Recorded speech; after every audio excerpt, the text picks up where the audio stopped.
Hey, big guy.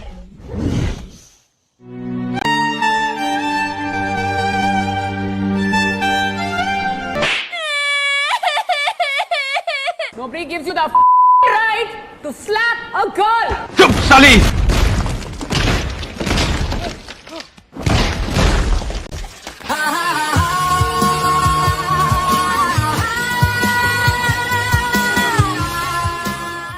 बकवास करती है हरामखोर।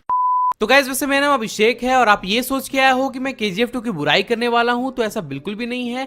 KGF 2 उन चुनी हुई इंडियन मूवीज में से एक है जो कि एक्चुअल में दम रखती है और वो दम हमें थिएटर में कुछ समय के बाद देखने को जरूर मिलेगा। और हाँ, यहाँ पे मैं KGF 2 की भी बात करूंगा, लेकिन यहाँ पे मैं स्पेशली आज बात करने हैं बॉलीवुड के बारे में। ना ही मैं आज बात करूंगा घटिया एक्टर्स के बारे में, ना ही बेहुदा लव स्टोरीज के बारे में, ना ही कोई घटिया स्क्रिप्ट के बारे में, और ना ही बॉलीवुड की वो 10 फिल्में जिसमें से 11 फ्लॉप हो जाती हैं उनके बारे में। मैं यहाँ पे सिर्फ और सिर्फ ये बात करने वाला हूँ कि बॉलीवुड आखिरकार कॉपी करता क्यों है, और इसका जवाब आपको वीडियो के एंड तक मिल जाएगा। वीडियो बहुत ही ज्यादा इंटरेस्टिंग है, तो वीडियो एक बार पूरा देखना, नहीं पसंद आया तो अनसब्सक्राइब करके चले जाना। तो चलो यार, अब ज्यादा टाइम ना वेस्ट करते हुए आज का वीडियो शुरू करते हैं। हम बात ये करेंगे कि आखिर बॉलीवुड कॉपी करता क्यों है, क्या कमी है इसमें। क्या बॉलीवुड के पास राइटर्स नहीं है, क्या अच्छे एक्टर्स नहीं है, या अच्छे डायरेक्टर्स नहीं है यहाँ पे सब कुछ, लेकिन कोई रिस्क नहीं लेना चाहता है। मेरे को इस बार रिस्क लेने का ही नहीं है, बिल्कुल रिस्क नहीं लेने का। इनको रिस्क से डर लगता है क्योंकि इनको लगता है कि इनका पैसा डूब जाएगा, और वैसे डर लगना भी लाजमी है क्योंकि इंडिया में जब सुल्तान जैसी मूवी 600 प्लस करोड़ का कलेक्शन कर सकती है और तुम्बाद जैसी इतनी अच्छी इतनी बढ़िया मूवी सिर्फ और सिर्फ 20 करोड़ तक भी नहीं पहुंच पाती, तब तो डर लगेगा ना किसी भी डायरेक्टर को। गलती है इंडिया की चूतिया ऑडियंस की, क्योंकि उनको ये बात पता नहीं चलती है कि कौन सी मूवी अच्छी है कौन सी बुरी। वो मूवी की स्टोरी देखने नहीं जाते हैं, बल्कि ये देखने जाते हैं कि सल्लू भाई के कितने ज्यादा एक्शन सीन्स होंगे मूवी में, या फिर सल्लू भाई कितने बार अपने शर्ट उतारेंगे। बस यही सब चीजें जो हैं वो मूवी में देखने जाते हैं, और इसी की वजह से ये सारे स्टार्स जो हैं वो इतना ज्यादा चल रहे हैं, और इंडिया में अभी तक बहुत कम ही जो है वो अच्छी फिल्में बन पाई हैं। और जो भी अच्छी फिल्में बनती है वो तो ज्यादातर आजकल साउथ इंडस्ट्री बना रही है, जैसे कि KGF का एग्जाम्पल ले लो, बाहुबली का एग्जाम्पल ले लो, और कितने सारे एग्जाम्पल है हमारे पास। और बात सिर्फ इतनी नहीं है कि बॉलीवुड बेकार फिल्में बनाता है, बात यह भी आती है कि बॉलीवुड कॉपी करके फिल्में बनाता है, क्योंकि इनकी मूवीज में आधे ज्यादा सीन कॉपी हुए होते हैं, या फिर कभी कभी तो एक ऐसी मूवी बना देते हैं जिसके सारे सीन कॉपी किए हुए हो और उसमें एक आध दो आइटम सॉन्ग डाल देंगे जिसकी वजह से वो मूवी हिट हो जाती है। अब आपको 3 इडियट्स मूवी का ये सीन तो याद ही होगा, जिसको हम फुल्ली ओरिजिनल समझ के ये चीज देख रहे थे, लेकिन बाद में पता चला यार ये भी चीज कॉपी की हुई थी। ये चीज कॉपी की हुई थी बाहर के एक एडवर्टाइजमेंट से, यहाँ पे आप जो साफ साफ देख सकते हो। सर आप जानते हैं हम कौन है? प्राइम मिनिस्टर का बेटे हो तो भी I will not accept your paper. Sir आपको हमारा नाम और रोल नंबर पता है? नहीं? कौन है तुम लोग? नहीं पता है तो Oh, I'm sorry, you're too late. Gave you plenty of warnings about time. You failed.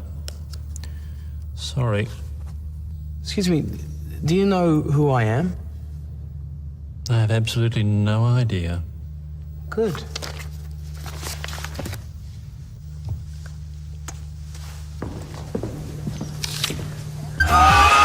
तो अब मेरा मोटिव ये नहीं है कि मैं भर भर के बॉलीवुड की बुराई करते जाऊं, 10-15 गालियां दे दूं, आप कमेंट में 2-3 गालियां और दे दो, उसके बाद जो है वीडियो खत्म कर दें और चले जाएं घर। लेकिन मैं यहाँ पे बताना चाहता हूँ कि कॉपी करने में और इंस्पिरेशन लेने में अंतर होता है। कॉपी उस चीज को बोलते हैं जिसका एक एक फ्रेम जो है वो उठा के डाल दिया गया हो, या फिर कॉपी करके उसको थोड़ा बहुत चेंज किया गया हो। जैसे कि मैट्रिक्स का ये सीन देख लो, यहाँ पे एक एक फ्रेम कॉपी किया हुआ है अक्षय कुमार की मूवी में। अब यहाँ पे देख सकते हो आप, ये बंदा दौड़ रहा है दीवार में तो एकदम सेम सीन है, यहाँ पे ये एंटर कर रहा है एकदम सेम सीन है। मतलब राइटर ने सोचा होगा कि अब मेहनत क्या करनी है, सीन को उठाते हैं और डायरेक्टली डाल देते हैं, बस इसमें अक्षय कुमार का चेहरा डाल देते हैं और हम पुलिस की वर्दी चेंज करके इंडियन पुलिस वाले की वर्दी डाल देते हैं। नहीं मतलब हम यहाँ पे तो चूतिया बैठे हैं, हम यहाँ पे 200 रुपए देके इतनी दूर से कॉपी किए हुए सीन देखने जा रहे हैं। मतलब किसी भी चीज की हद होती है यार। तो इस चीज को साफ साफ हम कॉपी कह सकते हैं। अब इंस्पिरेशन लेना हम किसको कहते हैं? तो जो KGF 2 में अधीरा का कैरेक्टर दिखाया गया है, उसके जो लुक्स हैं वो पूरी तरह से वाइकिंग से इंस्पायर होकर दिए गए हैं। क्योंकि आप देख सकते हो यहाँ पे हेयर स्टाइल से लेके जो अधीरा की शोड है यानी तलवार है, वो तलवार भी एकदम सेम टू सेम वाइकिंग से मिलती जुलती है। लेकिन हम इसको कॉपी नहीं कह सकते हैं क्योंकि ना तो इसकी स्टोरी वाइकिंग जैसी है और ना ही कोई भी सीन वाइकिंग्स का होने वाला है। बस वो जो है एक कैरेक्टर से इंस्पायर होकर बनाया गया है। तो इसको इंस्पिरेशन लेना कहते हैं, जो कि अच्छी होती है और बहुत ही सही चीज है। लेकिन किसी भी हॉलीवुड मूवी की स्क्रिप्ट को उठाना और उसको ट्रांसलेट करके एकदम सेम टू सेम छाप देना, ये तो गलत है। तो आखिर हमारा सवाल ये है कि बॉलीवुड ऐसा करता क्यों है? क्योंकि अगर कोई बंदा चोरी करता है तो उसकी भी पास्ट की कोई स्टोरी होती है जहां से उसने चोरी करना शुरू की थी। तो बॉलीवुड ने ऐसा करना कब शुरू किया? तो इसकी शुरुआत होती है बॉलीवुड के जन्म से, जहां पे एक नया नया बच्चा जन्म लिया था। और हमारे इंडिया की सबसे पहली मूवी 1913 में रिलीज हुई थी, जो कि थी राजा हरीशचंद्र दादा साहेब फाल्के की। और फिर उसके बाद बॉलीवुड पर ईयर 200 के हिसाब से मूवी बनाने लगा और 200 मूवी हर साल बॉलीवुड की रिलीज होने लगी। फिर आया एक टाइम 1930s का, जहां पे इंडिया है जो ग्रेट डिप्रेशन, वर्ल्ड वार 2, आजादी की लड़ाई और जो देश के अंदर समस्याएं चल रही थी उनसे गुजर रहा था। दुख बहुत था देश में, जिसकी वजह से उस समय कुछ ऐसी मूवीज बनने लगी जो कि लोगों को इंटरटेनमेंट देती थी, माइंडलेस इंटरटेनमेंट, जिसका कोई लॉजिक नहीं होता था, लेकिन लोग उसको देख के हंसते थे, एंजॉय करते थे और अपनी जो रियल लाइफ है उससे थोड़ा हट के कुछ समय के लिए जीते थे। और ये चीज सही भी थी, उनको बहुत ज्यादा हेल्प की थी इस बुरे पीरियड से निकलने में। लेकिन फिर एक ऐसा टाइम आया जिसको बोलते हैं गोल्डन एरा, जिस टाइम पे कुछ बहुत अच्छे अच्छे एक्टर्स आए सिनेमा में, जिन्होंने बहुत अच्छी अच्छी मूवीज दी, जैसे देव आनंद, राज कपूर और इनके जैसे ही कई सारे अच्छे अच्छे एक्टर्स।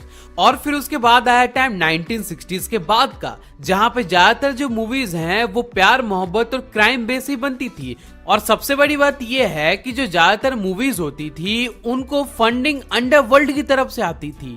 मतलब कि अंडरवर्ल्ड उन मूवी को बनाने के पैसे देता था। और फिर उसके बाद जब मूवी रिलीज होती थी, उसके बाद जो भी प्रॉफिट आता था मूवी का, उसका ज्यादातर हिस्सा जो है वो अंडरवर्ल्ड को जाता था और उस बचा कुचा जो है वो डायरेक्टर और एक्टर्स को मिलता था।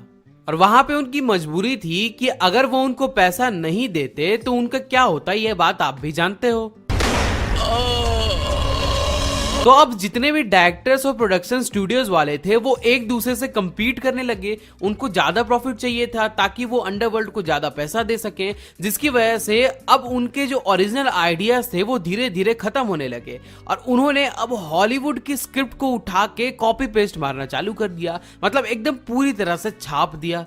क्योंकि उस समय इंटरनेट तो हुआ नहीं करता था, तो लोगों को बाहर की खबर यहां तक पहुंचेगी कैसे? मीडिया के द्वारा बहुत छोटी छोटी जो खबरें हैं वही पहुंच पाती थी और मैक्सिमम खबरें जो है वो बाहर ही रह जाती थी। तो उनको पता ही नहीं चल पाता था कॉपी क्या है, ओरिजिनल क्या है। इसलिए जो डायरेक्टर्स हैं वो पूरी तरह से मूवीज को छापना चालू कर दिया और छापते छापते मूवीज से इतना ज्यादा प्रॉफिट कमाने लगे कि वो इनकी आदत में शामिल हो गई। अब जो भी अच्छी मूवी बनती थी उसमें से कोई ना कोई सीन जो है वो बाहर की मूवी से कॉपी किया हुआ था और उस मूवी के ज्यादातर कैरेक्टर्स और जो एक्टर्स होते थे उनका जो स्टाइल है, उनका लुक जो है और उनके बोलने का तरीका है, यहां तक वो कॉपी करने लगे। क्योंकि उन्होंने बिल्कुल भी उम्मीद नहीं की थी कि एक टाइम पे सोशल मीडिया और इंटरनेट जैसी भी कोई चीज आएगी जहां पे लोग अपने घर में बैठ के किसी मूवी को अच्छा या बुरा बोल पाएंगे।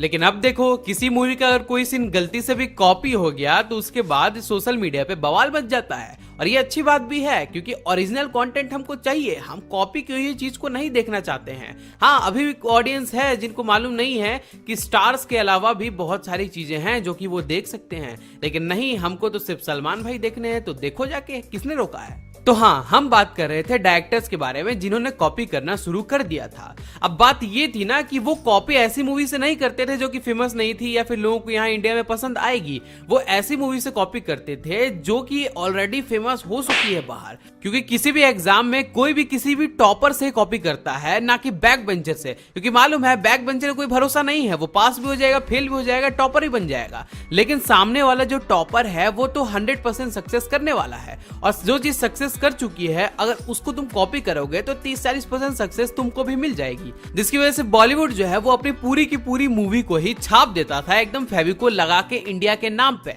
क्योंकि यहाँ के लोगों को बिल्कुल भी रिस्क लेने की आदत नहीं है। मेरे को इस बार रिक्स लेने का ही नहीं है, बिल्कुल रिक्स नहीं लेने का। वो अगर किसी ऐसी मूवी से उठाएंगे जिसकी स्टोरी अच्छी हो लेकिन तब भी मूवी ना चले तो वो ऐसा क्यों करेंगे? इसलिए अगर छापना है तो अच्छी मूवी से छापो। और यही कारण था कि बॉलीवुड तब से लेके अभी तक वैसा ही है, और ऑडियंस का जो माइंड है वो अभी तक बदला नहीं है। बहुत सारे लोग बदल चुके हैं, लेकिन अभी भी ज्यादातर जो ऑडियंस है वो सैलमन भोई की मूवी देख के तुरंत चली जाएगी और आराम से मूवी को 500 करोड़ के पार पहुंचा देगी। लेकिन भावेश जोशी ऐसी मूवी को बिल्कुल भी भाव नहीं देखी। अरे तुमसे अच्छा तो मेरी एक्स थी यार, थोड़ा तो भाव देती थी। लेकिन चलो, अब जो है सबके सामने है, और मैंने जितनी भी बातें की हैं वो आपके दिमाग में जरूर घुसी तो होंगी ही। नहीं भी घुसी है तो एक काम करो, वीडियो को स्टार्टिंग से दोबारा से देखो और सीने पे हाथ रख के बोलो all is well, all is well. आपको सारी चीजें दिमाग में आ जाएंगी। और अगर ये वीडियो अच्छा लगा होगा तो एक बार लाइक के बटन को दबा देना। क्या जाता है, मतलब लाइक का बटन जो अभी ग्रे दिख रहा होगा उसको नीला करना है यार,